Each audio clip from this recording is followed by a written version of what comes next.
बिस्मिल्लाहिर्रहमानिर्रहीम। अस्सलाम वालेकुम। डिसीजन मेकिंग हमारा टॉपिक जो हम स्टार्ट करने लगे हैं। डिसीजन मेकिंग एक इतना इम्पोर्टेंट टॉपिक है और ये इतना वास्ट है कि इसकी सबसे पहली खुसूसियत तो ये है कि इसके बगैर इसके बगैर मैनेजमेंट अकाउंटिंग का पेपर टेस्ट ही नहीं हो सकता। डिसीजन मेकिंग तो वो एंड रिज़ल्ट है जो जिस तक आपको मैनेजमेंट अकाउंटिंग पहुंचाती है।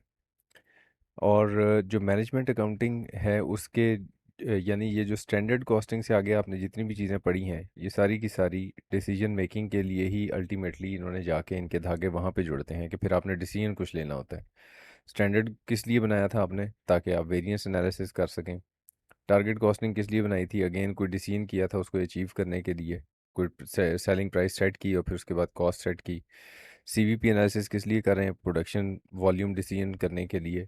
रेलिवेंट कॉस्ट किस लिए चाहिए? जो डिफरेंट ऑप्शंस हैं, चॉइसेस हैं आपके पास अवेलेबल अपने बिजनेस के में उसमें चूज़ करने के लिए। सो डिसीजन मेकिंग एक बहुत वास्ट एरिया है जो कि आपके इस पेपर में बहुत इंपॉर्टेंट है। और ना ही सिर्फ ये स्टैंडर्ड कॉस्टिंग से आगे चीज़ों को लिंक कर लेता है। जब ये एग्जामिनर्स के ऊपर क्वेश्चन बनाएगा तो ऐसा नहीं हो सकता कि वो अपने आप को लिमिटेड रखे to some area to some topics within the decision making chapter.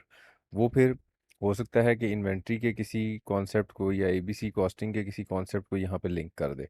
So decision making एक बहुत ही वाइड एरिया होगा जिसको डेफिनेटली हम फिर जब प्रैक्टिस करेंगे तो मज़ीद इन डेप्थ अंडरस्टैंड करेंगे।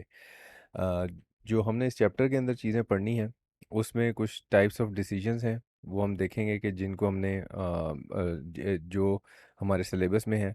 और हमें ये समझ होनी चाहिए कि हम कैसे उन डिसीजंस के ऊपर अपनी राय देंगे। पहले इवैल्यूएट करेंगे, फिगर वर्क बनाएंगे और फिर उसके बाद अपनी राय देंगे तो ये हम कैसे करेंगे। सो डेफिनेटली वो न्यूमेरिकल्स में हम सीखेंगे। लेकिन अभी पहले उसकी थ्योरेटिकल बेस हमें पता होनी चाहिए। जो डिसीजंस लेने आपको सीखने हैं वो लिमिटिंग फैक्टर डिसीजन है, मेक और buy decision, one off contract decisions, shut down decisions और joint product further processing decisions.